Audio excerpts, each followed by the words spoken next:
The house seems okay to me, but the recent tenant called me, hey, did you manage to sell the place? I said, why? Did you notice that there's this upper deck, the attic, inside the master room toilet? There is this guy sitting down there.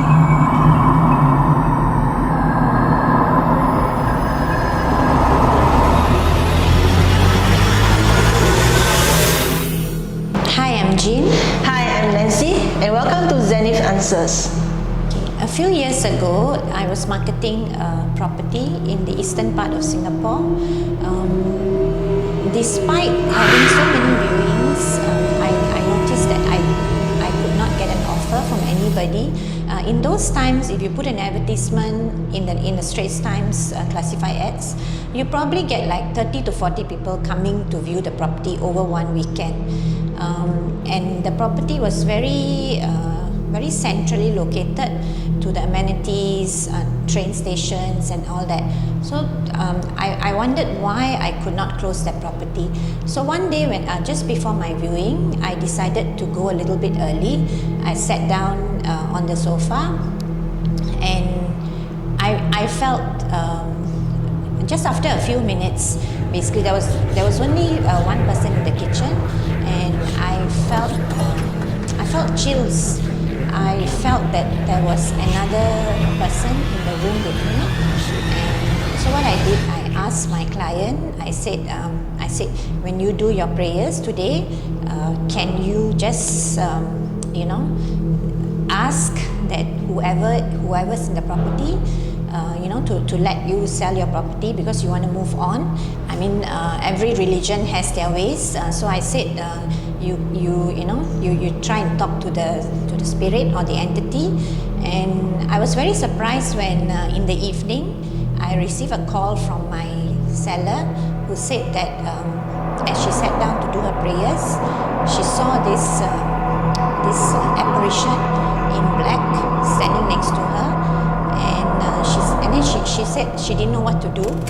She went back to doing her prayers, and then this thing disappeared. And then she told me that over the weekend she'll probably go and see a holy person and get some holy water to sprinkle in the house or keep something in the house.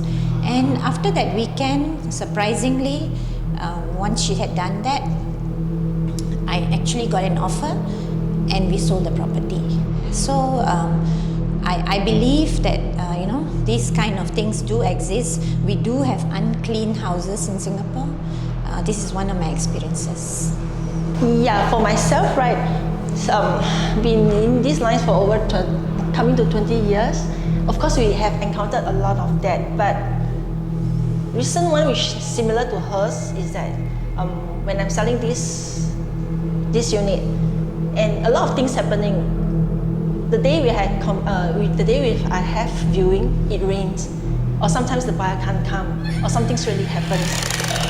So I consult my friend, called his feng shui, and he told me, why don't you check? Is there anybody died inside the unit? I did check, and they told me the grandpa just died within 7 days. And I said, it's quite offended if like people just died then you start selling. So they asked me to go down and make prayers and burn some hell paper. Yeah, so good. So within that week I managed to sell. So it's up to you to believe or not. And the other encounter I have is landed properties. The tenant all shifted out and the seller asked me to come and help them to sell. So I tried to sell within this particular 1 month. It's like doesn't seem to go well.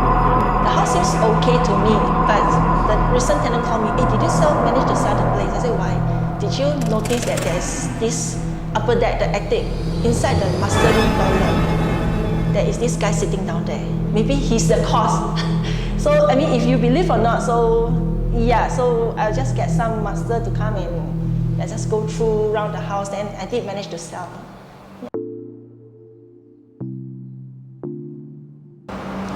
Okay, as a buyer, would I buy something that is unclean? I think for me, I do my prayers every day. I feel that if you buy a house that is unclean, maybe somebody passed away in that house, or somebody was sick and then they passed away, I think I would buy that house. But I would do my prayers and my rituals before I enter the house.